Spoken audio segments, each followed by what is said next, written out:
الحمد لله نحمده ونستعينه ونستغفره ونعوذ بالله من شرور أنفسنا ومن سيئات أعمالنا من يهده الله فلا مضل له ومن يضلل فلا هادي له وأشهد أن لا إله إلا الله وحده لا شريك له وأشهد أن محمدا عبده ورسوله صلى الله عليه وعلى آله وصحبه وسلم تسليما كثيرا أما بعد فإن خير الحديث كتاب الله وخير الهدي هدي محمد صلى الله عليه وسلم وشر الأمور محدثاتها وكل محدثة بدعة وكل بدعة ضلالة وكل ضلالة في النار. أعوذ بالله من الشيطان الرجيم وأنه كان رجال من الإنس يعوذون برجال من الجن فزادوهم رهقا.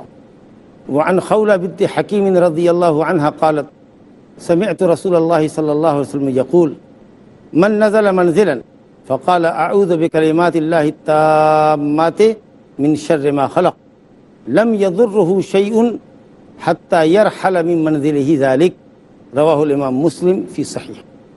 محترم حاضرین، بزرگوں، دوستو، اللہ سبحانہ تعالیٰ کی توحید عبادت پر تالیف کردہ عظیم کتاب التوحید مؤلفہ شیخ الاسلام محمد ابن سلیمان التمیمی رحمہ اللہ ہمارے زیر درس ہے. اس کا ورکشاپ چل رہا ہے، اس میں آپ کا استقبال ہے. آج کتاب کا 12واں چیپٹر، 12واں باب، جس کا عنوان ہے باب من الشرک الاستعاذۃ بغیر اللہ، اللہ کے علاوہ کی پناہ طلب کرنا. شرک یہ موضوع ہے. استعاذہ عوض طلب کرنا، پناہ طلب کرنا، جس کو اردو میں کہتے ہیں پناہ طلب کرنا، کسی سے چمٹ جانا. گویا ایک آدمی کسی خوف سے بھاگ رہا ہے، کوئی چیز اس کا پیچھا کر رہی ہے، اور وہ اپنے حساب سے کسی کو پاتا ہے کہ یہ آدمی ہمیں شر سے بچائے گا، تو اس کی آڑ میں آ جاتا ہے، بھائی بچاؤ بچاؤ، یا کسی کے گھر میں چھپ جاتا ہے، ہم کو پناہ دے دو. اس کو کہتے ہیں استعاذہ. بعض امور ایسے ہیں جس میں آدمی کو پناہ دیتا ہے. کوئی کسی کو مار پیٹ رہا ہے، آپ اس کو بچا سکتے ہیں. اس سے لوگ بیچ بچاؤ کر دیتے ہیں. بارش سے بھیگنے کے لیے کوئی کہتا ہے بھائی آپ مجھ کو اپنے برآمدے پر تھوڑی دیر کے لیے رکنے دیں، بھئی رات ہو گئی ہے، آپ ہم کو اپنے گھر میں قیام کی اجازت دیں. انسان جس چیز پہ قادر ہو، اگر اپنے بھائی کی مدد کر سکتا ہے، شر سے بچنے اور بچانے میں اس کا تعاون کر سکتا ہے، انشاءاللہ یہ شرک نہیں. لیکن شیطان ہمارا پیچھا کر رہا ہے، دشمن ہم کو مار ڈالے گا، بیماری ہمارا پیچھا کر رہی ہے، ایسا شر ہمارے ساتھ لگا ہوا ہے جس شر سے اللہ سبحانہ تعالیٰ کے علاوہ کوئی بھی ہم کو بچا نہیں سکتا ہے. اگر ایسے امور میں ہم اللہ کے علاوہ کی پناہ چاہتے ہیں، جیسے لوگ کہتے ہیں کسی بزرگ سے، کسی ولی سے خطاب کریں، اے فلاں بزرگ، ہم نے اپنے آپ کو آپ کی پناہ میں دے دیا، آپ مجھ کو اپنی پناہ میں لے لیجیے، اپنی چھتر چھایا میں لے لیجیے، اپنی حفاظت میں لے لیجیے. کیونکہ جس کی آپ حفاظت کریں، جو آپ کے پروٹیکشن میں آ جائے، وہ ہر شر سے محفوظ رہے گا. اگر اس طرح کا نظریہ ہو، اس طرح کا عقیدہ ہو، تو یہ شرک اکبر ہے. آدمی کی حقیقی پناہ یا پناہ گاہ اللہ کے پاس ہے. ہم موذیات سے، مہلکات سے، تکلیف دہ چیزوں سے، ہلاک کرنے والی چیزوں سے بھاگتے ہیں، اور بھاگنا چاہیے اللہ کی طرف. اللہ کی پناہ میں دے دینا چاہیے کہ اللہ ہم کو اپنی پناہ میں لے لے، اپنی حفاظت میں لے لے. تیری پناہ کے علاوہ ہماری کوئی پناہ گاہ نہیں. تو ہی معاذ ہے ہمارا، تو ہی ملجا ہے، تو ہی ماوا ہے. جس سے پناہ طلب کی جاتی ہے اس کو معاذ کہتے ہیں، ملجا کہتے ہیں. اللہم لا ملجا منک الا الیک، اللہم لا منجا منک الا الیک. نجات کی جگہ بھی تیرے ہی پاس ہے، حفاظت کی جگہ بھی تیرے ہی پاس ہے. تو ہم کو اپنی پناہ میں لے لے. جو تیری پناہ میں آ گیا اس کا کوئی ایک بال بانکا نہیں کر سکتا. یہ ایک مثال ہے کہ کوئی آدمی بھاگ رہا ہے، کسی کی پناہ میں آ رہا ہے. آپ اللہ کی پناہ میں اپنے آپ کو دے دیں، اپنے دل کو اللہ کی طرف متوجہ کریں، اور ہمیشہ یہ کہیں کہ اللہ اپنی پناہ میں لے لے، ہر شر سے ہم کو بچا، تو ہی بچانے والا ہے. قلب کا اعتماد اور توکل اللہ پر ہو، اسی سے روئیں، گڑ گڑائیں، اور اپنے آپ کو اللہ کی حفاظت میں دے دیں، اور اللہ پر بھروسہ کر کے نکلیں. اللہ آپ کی حفاظت کرے گا. جس کو اللہ رکھے اس کو کون چکے. استعاذہ، پناہ طلب کرنا، عبادت، اور ایسی پناہ جس پر اللہ کے سوا کوئی قادر نہ ہو، اس پناہ کا دوسرے سے طلب کرنا، کسی نبی سے، کسی ولی سے، یا کسی جن سے، یا کسی ستارے سے، چاند اور سورج سے کہ ہم کو اپنی حفاظت میں لے لو، یہ شرک اکبر ہے۔ اللہ رب العالمین نے ہمیں خود اپنی ذات سے پناہ طلب کرنے کی ہدایت فرمائی ہے۔ رب العالمین سورہ فصلت آیت نمبر 36 میں فرماتا ہے وَإِمَّا يَنزَغَنَّكَ مِنَ الشَّيْطَانِ نَزْغٌ فَاسْتَعِذْ بِاللَّهِ إِنَّهُ هُوَ السَّمِيعُ الْعَلِيمُ۔ شیطان اگر تمہارے دل میں وسوسہ ڈالے، برائی پر آمادہ کرے، تو اس کا کام یہ برائی پر آمادہ کرنا، اکسانا، باطل کو مزین کرنا، خیر سے نفرت دلانا، باطل میں رغبت بڑھانا، گناہ کے کام میں رغبت بڑھانا، اس کا یہی کام ہے۔ تو اگر اس طرح کا وسوسہ پیدا ہوتا ہے، شر پر طبیعت آمادہ ہے، خیر سے طبیعت جمتی نہیں ہے، سمجھو شیطان دل میں گھسا ہوا ہے۔ اللہ رب العالمین کی پناہ طلب کرو، اے اللہ شیطان مردود سے ہم کو اپنی پناہ میں لے لے، یہ میرے پیچھے پڑا ہوا ہے، جب بھی نیکی کا ارادہ کرتا ہوں مجھ کو خوف دلاتا ہے، ڈراتا ہے، اور نیکی سے روکتا ہے، برائی کی طرف دوڑاتا ہے۔ اللہ رب العالمین فرماتا ہے کہ یہ تمہارا بہت بڑا دشمن ہے، کھلا ہوا دشمن ہے، لیکن دکھتا نہیں، چھپ کے ہے، اس سے تو صرف اللہ ہی تم کو بچائے گا، اور کوئی نہیں بچا سکتا۔ اللہ سے پناہ طلب کرو۔ اسی طریقے سے رب العالمین سورہ مومنون آیت نمبر 97-98 فرماتا ہے وَقُلْ رَبِّ أَعُوذُ بِكَ مِنْ هَمَزَاتِ الشَّيَاطِينِ وَأَعُوذُ بِكَ رَبِّ أَنْ يَحْضُرُونَ۔ اللہ شیاطین کے ہمزات، اس کے وسوسوں سے، اس کے فتنوں سے، اس کی مجنونانہ حرکتوں سے ہم کو بچا لے، اور اس کو ہمارے پاس حاضر نہ ہونے دے، اس کو ہم سے پھیر دے، اس کو ہم پر مسلط نہ ہونے دے، اس کے شر سے ہم کو بچا۔ آپ سورہ فلق پڑھتے ہیں قُلْ أَعُوذُ بِرَبِّ الْفَلَقِ، صبح پھاڑنے والے رب جو رات کی سیاہی کو چاک کر کے دن کی سفیدی لاتا ہے، اس رب کی میں پناہ چاہتا ہوں۔ شرور کا ذکر بعد میں، کس کس طرح کے شرور سے پناہ چاہتا ہوں، پوری آیت پڑھ لیجیے۔ قُلْ أَعُوذُ بِرَبِّ النَّاسِ مَلِكِ النَّاسِ إِلَٰهِ النَّاسِ مِنْ شَرِّ الْوَسْوَاسِ الْخَنَّاسِ، لوگوں کے رب سے، الٰہ الناس، قُلْ أَعُوذُ بِرَبِّ النَّاسِ مَلِكِ النَّاسِ، لوگوں کے رب سے، لوگوں کے مالک سے، الٰہ الناس، لوگوں کے معبود سے آپ پناہ طلب کر رہے ہیں، کس چیز سے؟ من شر الوسواس الخناس، اس خناس کے وسوسے سے جو اللہ کے ذکر کو سن کر چھپ جاتا ہے، اور جب ذکر سے غافل تم ہوئے چڑھ جاتا ہے تم پر۔ شیطان کا نام ہے خناس، خناس جو چھپ جائے، ذکر الہی ہو تو چھپ جائے، ذکر چھوڑو سامنے آ جائے، چڑھ جائے گا بدن پر، اور آیت الکرسی وغیرہ پڑھو، معوذات پڑھو، بھاگے گا۔ یہ تمام آیتیں اور اس کے علاوہ بھی کثرت سے حدیثیں اس باب میں آئی بتاتی ہیں کہ استعاذہ عبادت ہے، اور اپنے آپ کو غیر اللہ کی پناہ میں دینا ایسے شرور و محن سے اور فتن سے جن سے اللہ کے سوا کوئی آپ کو نہیں بچا سکتا، شرک اکبر ہے۔ کیوں اپنے آپ کو ہم اللہ کی پناہ میں نہ دیں؟ کیوں نہ دیں اللہ کی پناہ میں؟ اللہ ہمارا رب ہے، اللہ ہمارا مالک ہے، اللہ ہمارا الہ ہے۔ دیکھیے اسماء الحسنی سے دلیل پکڑیں، قُلْ أَعُوذُ بِرَبِّ النَّاسِ، تو رب ہے ہمارا، ملک الناس، تو ہمارا مالک ہے، صفات دیکھیے، اسماء و صفات، الہ الناس، تو ہمارا معبود ہے، اس لیے اللہ تو ہی ہمارا معاذ ہے، تو ہی ہمارا ملجا ہے، اور تیری پاس ہی ہماری پناہ گاہ ہے، تو ہی ہمیں پناہ دے سکتا ہے۔ اور ہمارے سب سے بڑے دشمن سے جو شیطان ہے، جو چھپ کے ہم پر حملہ کرتا ہے، سامنے آئے تو ہم اس کا گلا دبا دیں، لیکن دیکھتے کہاں ہیں اس کو؟ وہ مردود کبھی سانپ کی شکل میں آتا ہے، کبھی بلی کی شکل میں آتا ہے، کبھی چوہے کی شکل میں آتا ہے، کبھی خبیث کسی اور شکل میں آتا ہے، ہم دیکھ نہیں سکتے، وہ ہمیں دیکھ رہا ہے لیکن ہم اس کو نہیں دیکھ رہے۔ نعوذ باللہ من شر، شیطان کے شر سے اللہ تعالیٰ کی پناہ، لہٰذا اللہ کی پناہ میں اپنے کو دے دو، کامل یقین کے ساتھ، کامل یقین کے ساتھ۔ دل میں ہوتا نہیں ہے یقین، اسی لیے شیطان چڑھتا ہے، ورنہ اگر دل میں کامل یقین ہو، آیات اور احادیث کے ذریعے، دعاؤں کے ذریعے، اور اللہ کے اسماء الحسنی اور صفات اولیٰ کے ذریعے آدمی اپنے آپ کو اللہ کی پناہ میں دے، انشاءاللہ وہ اللہ کو محافظ پائے گا۔ لیکن یقین مکمل نہیں ہوتا، ڈھلمل یقین ہوتے ہیں۔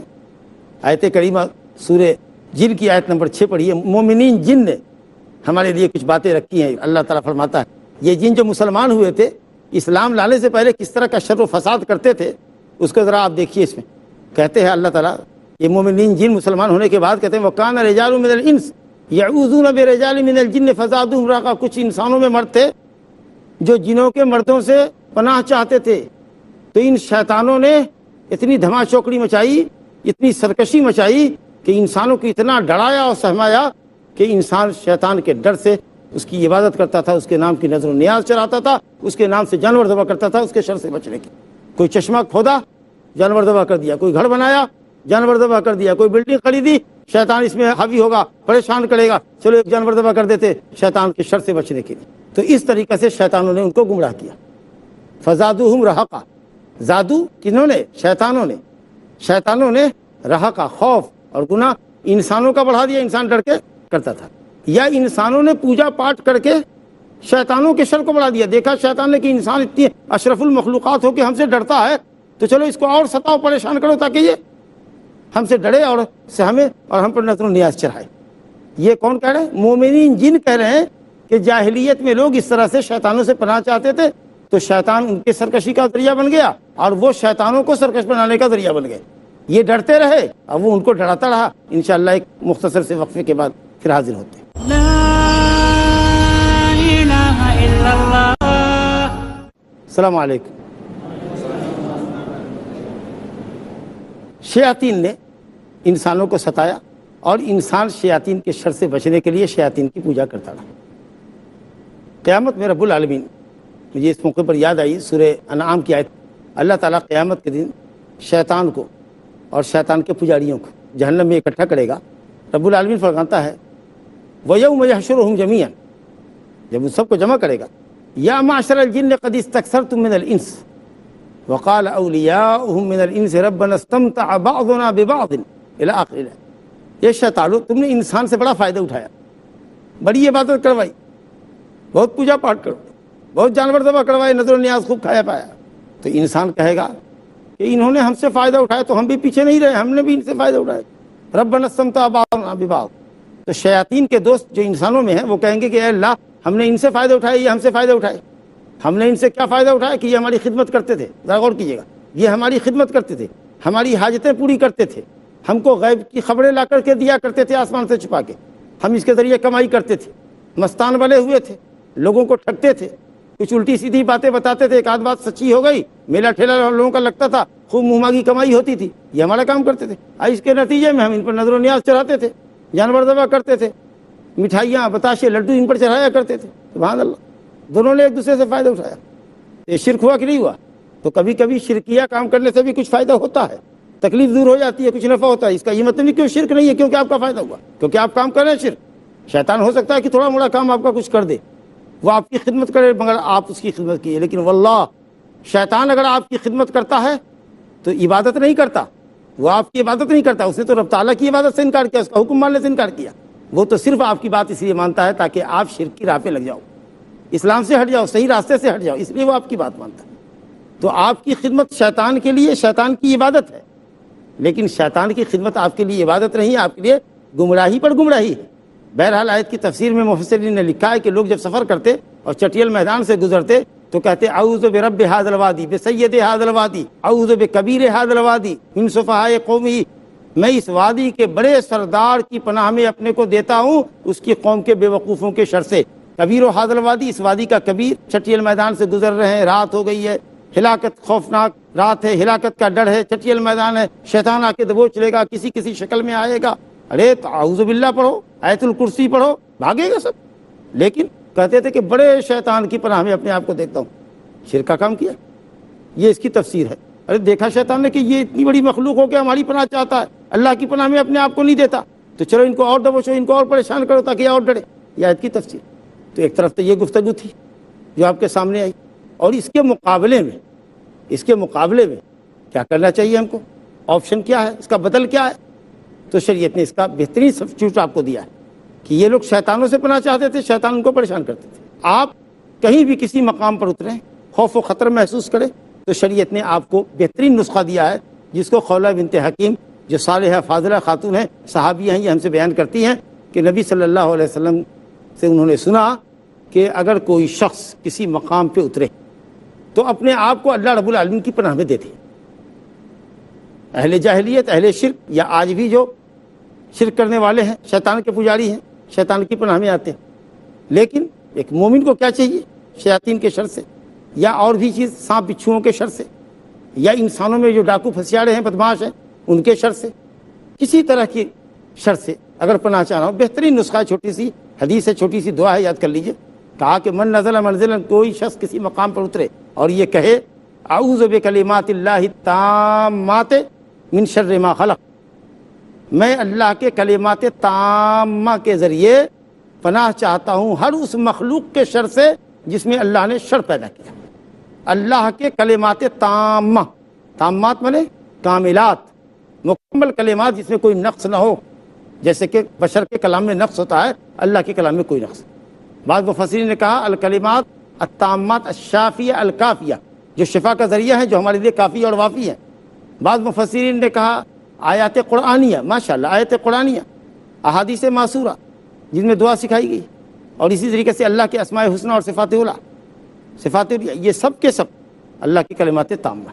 ان کلمات تامہ کے ذریعے معلوم ہوا کہ اللہ کی کلمات اللہ کی صفت ہے اور غیر مخلوق ہے، کیونکہ مخلوق کی پناہ لینا شرک ہے۔ زبردست دلیل ہے۔ جہمیہ معتزلہ کہتے ہیں کہ اللہ کا کلام مخلوق ہے، نعوذ باللہ، اللہ کا کلام اللہ کی صفت ہے۔ اگر اللہ کا کلام مخلوق ہوتا تو مخلوق سے پناہ لینا شرک ہے۔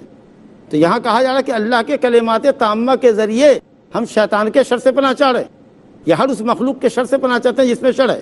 تو معلوم ہوا کہ اللہ کی کلمات غیر مخلوق ہیں، اللہ کی صفت ہیں۔ ان کلمات کے ذریعے آپ آیت الکرسی پڑھیں، معوذات پڑھیں، شیطان کے شر سے محفوظ رکھیں، ہر طرح کے شر سے محفوظ رکھیں۔ من شر ما خلق، من شر ما خلق، ہر اس شر سے، ہر اس مخلوق کے شر سے جس میں اللہ نے شر پیدا کیا ہے۔ زبردست بات ہے۔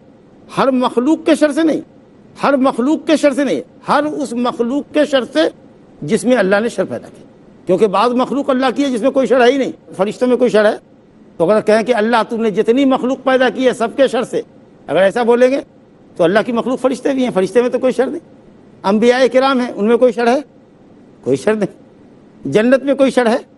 جنت میں کوئی شر نہیں، وہ جہنم مکمل شر کی جگہ ہے، جنت مکمل خیر کی جگہ ہے۔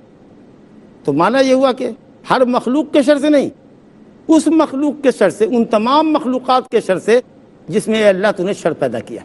اب آپ اس میں غور کیجئے کتنا جامع لفظ ہے۔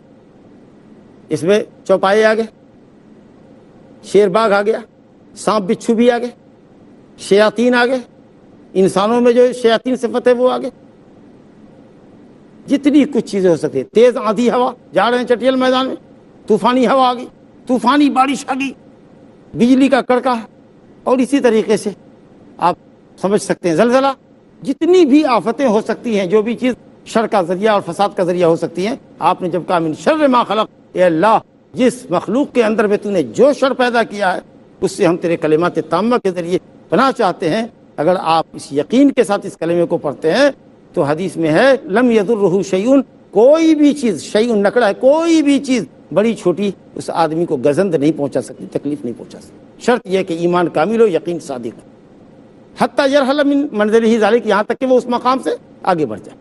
کسی بھی شہر میں آپ جاؤ، ایئرپورٹ پہ اترو، اسٹیشن پہ اترو، بس اڈے پہ اترو، آپ یہ دعا پڑھو، اعوذ بکلمات اللہ التامات من شر ما خلق، 3 مرتبہ پڑھو۔ انشاءاللہ جب تک وہاں پڑھو گے کوئی چیز تکلیف نہیں پہنچائے گی۔ یہ تو حدیث صحیح ہے، نبی صلی اللہ علیہ وسلم صادق المصدوق ہے، ان کا قول ہے، اس پر تو ایمان ہے ہی۔ اہل علم نے لکھا، علامہ قرطبی نے لکھا ہے کہ دلیل کے اعتبار سے تو یقین ہے ہی، تجربے کے اعتبار سے بھی یہ بات آزمودہ ہے۔ کہتے ہیں کہ ہم ہمیشہ یہ دعا پڑھتے تھے اور الحمدللہ کوئی چیز باعث تکلیف نہیں ہوئی، مگر ایک دن مقام مہدیہ میں ایک بچھو نے ٹنک مار دیا ہم کو، تو میں پریشان ہوا۔ جب سوچا تو سمجھ میں آیا کہ وہ آج تو ہم نے وہ دعا پڑھی ہی نہیں۔ تو کہتے کہ میرے تجربے سے بھی یہ ثابت ہے۔ بہرحال اللہ رب العالمین شیاطین کے شر سے اور تمام چیزوں کے شر سے ہمیں اور آپ کو محفوظ رکھے۔ ہم کو اللہ کی پناہ لینی چاہیے اور اس کے کلمات تامہ کے ذریعے پناہ لینی چاہیے۔ وباللہ تعالیٰ توفیق۔ اب جو ہمارے پاس وقت بچا ہے تو آپ مائک اٹھائیے اور سوال کیجیے۔ شیخ، جیسے کہ آپ نے کہا کہ ایام جاہلیہ کے لوگ شیاطین کے سامنے قربانیاں کرتے تھے اور اس کے باعث مطلب ان کو کچھ ملتا تھا، حاصل ہوتا تھا، تو آج کے بھی مطلب جدید زمانے میں کیا یہ کہا جا سکتا ہے کہ جو اپنے دیوی دیوتاؤں کے سامنے جو بلی دی جاتی ہے، تو کیا ہم بول سکتے ہیں کہ وہ شیاطین کا ایک، وہ حقیقت میں شیاطین ہی ہیں جنہوں نے ان چیزوں کی پرستش کو ان کے لیے مزین کر رکھا ہے۔ اور آپ چونکہ شرک کر رہے ہیں، جس شکل میں شرک کریں، کسی ولی کو پوجیں یا کسی مورت کو پوجیں، کسی شکل کو پوجیں یا بلا شکل کی چیز کو پوجیں، اگر آپ شرک کرتے ہیں تو شیطان آپ کا دوست بنتا ہے، اور وہ چھوٹی چیزیں جس پر اللہ نے اس کو قدرت دی ہے وہ آپ کے کام بھی آ سکتا ہے. جیسے کہ ربنا استمتع بعضنا ببعض, ہم نے ایک دوسرے سے فائدہ لیا. اب فائدے کی نوعیت الگ الگ ہے. چھوٹے سے فائدے کے لیے آدمی اپنا دین ضائع کرتے تو وہاں بھی شیطان کی پرستش ہے, اور ایسے لوگوں کو شیطان کے ذریعے کچھ لابھ بھی فائدہ بھی پہنچ سکتا ہے, لیکن اس کے شرک ہونے میں کوئی ڈاؤٹ نہیں ہے, کیونکہ وہ غیر اللہ, اس کے سامنے آپ سر جھکائے ہوئے ہیں, اس پر نظر و نیاز چڑھا رہے ہیں, اس سے التجا کر رہے ہیں, اس سے دھن مانگ رہے ہیں, اس سے علم مانگ رہے ہیں, تو یہ تو سب دعا عبادت ہے, اور وہ غیر اللہ سے آپ کر رہے ہیں, اور اس کے پیچھے شیطان ہے. السلام علیکم شیخ. وعلیکم السلام. اپنے پیرنٹس کے لیے دعا کر سکتے ہیں جبکہ وہ نان مسلم ہو تو؟ اپنے پیرنٹس کے لیے کیا کرتے ہیں؟ دعا کر سکتے ہیں. جی, اگر وہ نان مسلم ہے تو کرنا چاہیے کہ نہیں کرنی چاہیے؟ نان مسلم ہے تو ان کی ہدایت کے لیے دعا کرنی چاہیے, ان کی ہدایت کے لیے دعا کرنی چاہیے, ان کی خدمت کرنی چاہیے, ان پر خرچ کرنا چاہیے, بیمار ہوں تو ان کی عیادت کرنی چاہیے, اپنا حسن اخلاق پیش کیجیے. ہاں, شرکیہ باتوں میں ان کی بات نہ مانیے, گناہ کی باتوں میں ان کی بات نہ مانیے. وَإِن جَاهَدَاكَ عَلَىٰ أَن تُشْرِكَ بِي مَا لَيْسَ لَكَ بِهِ عِلْمٌ فَلَا تُطِعْهُمَا وَصَاحِبْهُمَا فِي الدُّنْيَا مَعْرُوفًا. شرک کی بات نہ مانیں, معصیت کی باتیں ان کی نہ مانیے, لیکن دنیاوی اعتبار سے ان کی خدمت کیجیے, ان کی ہدایت کے واسطے دعا کیجیے. بیمار ہو تو ان کی عیادت کیجیے, ان کی تکلیفوں کو ان سے دور کیجیے, تاکہ آپ کا اچھا اثر ان پر پڑے, اور اللہ تعالیٰ سے دعا کیجیے ان کی ہدایت کے لیے. جیسے کہ حضرت ابو ہریرہ رضی اللہ عنہ کی ماں نے کے تعلق سے حضرت ابو ہریرہ نے نبی صلی اللہ علیہ وسلم سے دعا کی درخواست کی, اللہ تعالیٰ نے نبی صلی اللہ علیہ وسلم کی دعا قبول فرمائی, اور ابو ہریرہ کی ماں مسلمان ہو گئی. تو اس طریقے سے آپ ان کی ہدایت کے واسطے دعا کیجیے اور خدمت کیجیے, تاکہ وہ آپ سے متاثر ہوں اور سمجھیں کہ اسلام کی خوبی ہے کہ اسلام ایک مومن بیٹے کو کافر باپ کی خدمت, والدین کی خدمت پر آمادہ کرتا ہے. شیخ, انسانوں میں جو شیاطین ہیں ان کے اوپر کچھ روشنی ڈالیے کہ ان کے کیا سمٹمز ہیں, ان سے کیسے بچا جائے. انسانوں میں شیاطین کا مطلب کہ ہیں تو انسان, شیاطین صفت ہے, شر و فساد بڑھاتے ہیں, اس لیے ان کو شیاطین الانس کہتے ہیں. انسان جو مٹی کا بنا ہوا ہے, شیطان آگ کا بنا ہوا ہے, یہ شیاطین الانس ہے, یعنی انسانوں میں شیطان صفت ہے, لوگوں کو پریشان کرنے میں, گمراہ کرنے میں, مارنے میں, پیٹنے میں, شر و فساد پھیلانے میں, اسی طرح کی حرکتیں کرتے ہیں جو شیطان کرتے ہیں. وآخر دعوانا الحمدللہ رب العالمین.